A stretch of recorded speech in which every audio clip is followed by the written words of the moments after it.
Ya, assalamualaikum warahmatullahi wabarakatuh. Selamat sore semuanya. Jumpa lagi dengan saya Judama dari Jalan-Jalan Sepak Bola di edisi sekarang itu Selasa ya 5 April 2022, yang mana ini sudah mulai puasa ketiga. Nah, kalau di Indonesia tuh ada yang ini udah puasa keempat, kalau saya ini ketiga ya. Jadi ada dua yang ramai itu, ada dua versi puasa.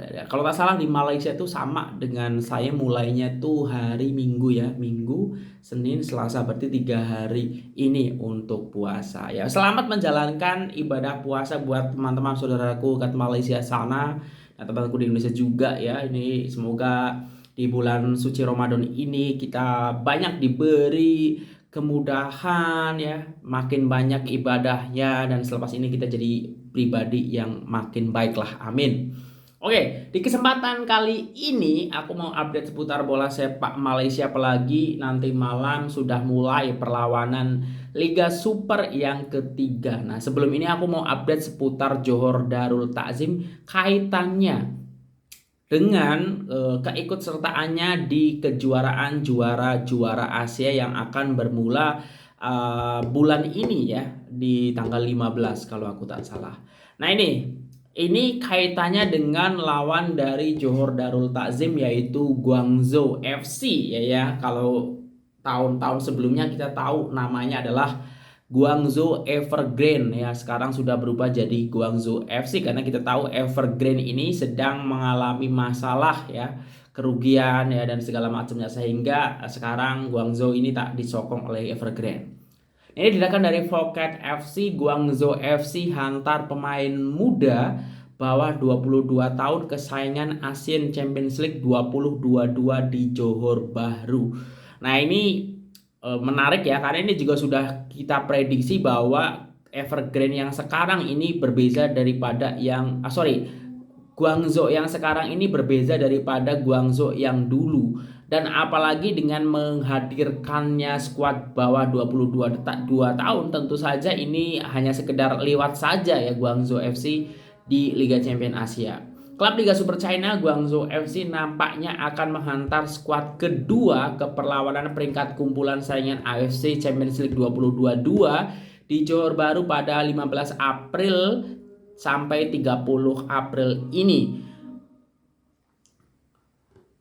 Malaysia yang diwakili oleh Johor Darul Takzim akan menjadi tuan rumah kumpulan I yang turut melibatkan juara J-League Kawasaki Frontale dan bekas juara ACL 2020 yaitu Ulsan Hyundai. Nah, ini menarik ya, karena kemungkinan ini dengan Guangzhou ini menghantarkan skuad bawah 22, otomatis 6 mata 2 kemenangan ini akan diraih oleh JDT ya. Tinggal nanti fokus melawan Ulsan dan juga Kawasaki Frontale. Nah, ini Kawasaki Frontale ini adalah klub dari Chanatip Sokratis ya yang ada di sana. Kemudian Ulsan juga bukan kaleng-kaleng, ini adalah raksasa dari Korea League ya, tentu bukan kaleng. Tapi apabila memang JDT ini juga tidak berhasil lolos ya dengan meraih 2 kemenangan atas Guangzhou FC, ini sudah cukup sebenarnya mendapatkan mata di kejuaraan Asia ya, untuk terus mengekalkan status lolos Liga Champion yang dimiliki oleh Malaysia. Ini menarik, dan ya kita tunggu saja, nanti akan kita tengok aksi Chanatip di Malaysia ya. Dan juga tentu saja semoga sih sebenarnya JDT bisa mencuri mata dari Ulsan, entah satu match atau satu match lagi dari Kawasaki Frontale atau yang lainnya, karena walaupun secara level memang berada di atas JDT ya, tetapi status sebagai tuan rumah harusnya boleh dimanfaatkan dengan baik oleh Johor Darul Takzim. Nah, sebelum bahas soal liga juga, ini kaitannya dengan, kalau kita tahu ya di Eropa kan ada namanya Liga Super Eropa, Eropa Super League ya, yang diinisiasi oleh klub-klub besar Eropa, tetapi itu di luar dari UEFA itu sendiri. Nah, ternyata ini rumor-rumornya di Asia ada macam itu, tetapi ini resmi dari AFC ya, yang ingin membuat suatu kumpulan yang terdiri dari klub-klub besar yang ada di Asia ya. Jadi ini, dan itu nanti akan berdasarkan statusnya ranking di ranking liga ataupun ranking negara tersebut. Nah, ini aku baca dari Malaysian Football League, AFC cadang tubuhkan ASEAN Super League Format baru akan digunakan dalam ASEAN Super League. ASEAN Super League atau Elite Club Championship hanya untuk klub powerhouse dari zona barat Uni Emirat Arab, Saudi Arabia, Qatar, Uzbekistan, dan zona timur Jepang, South Korea, China, dan juga Australia. Hanya 24 klub akan dibenarkan dalam pertanding tersebut dan ASL akan bermula pada 2024 sampai 2025. Setiap klub yang menyertai ASL akan dapat 2 juta dolar atau 8,4 juta ringgit Malaysia.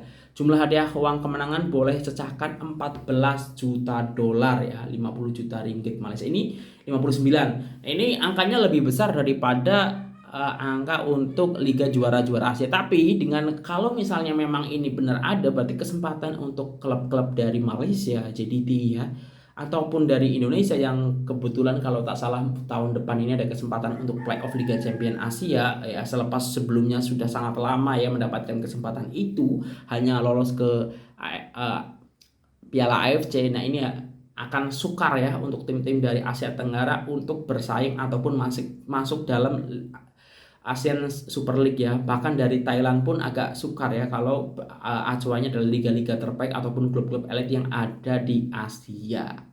Ya mungkin ini tujuannya bagus ya secara komersil dan juga mungkin ingin meningkatkan level klub-klub ini ya dengan sering bertemu dengan level kompetisi yang sesama gitu. Kalau di ASEAN Liga Champion Asia kan kadang ada yang memang skornya sangat mencolok ya karena memang kebelum merataannya distribusi klub di Asia gitu. Dan mungkin ini harapan dari AFC. Tapi ini kebalikannya dari apa yang berlaku di Eropa ya. Kalau di Eropa kan sudah ada Liga Champion Asia yang menginisiasi untuk bikin liga yang isinya klub-klub besar itu Super League ya, Super Liga itu di luar UEFA. Tapi kalau di AFC ini malah AFC yang nampaknya punya inisiasi untuk mengadakan turnamen tersebut, jadi agak berbeza ya.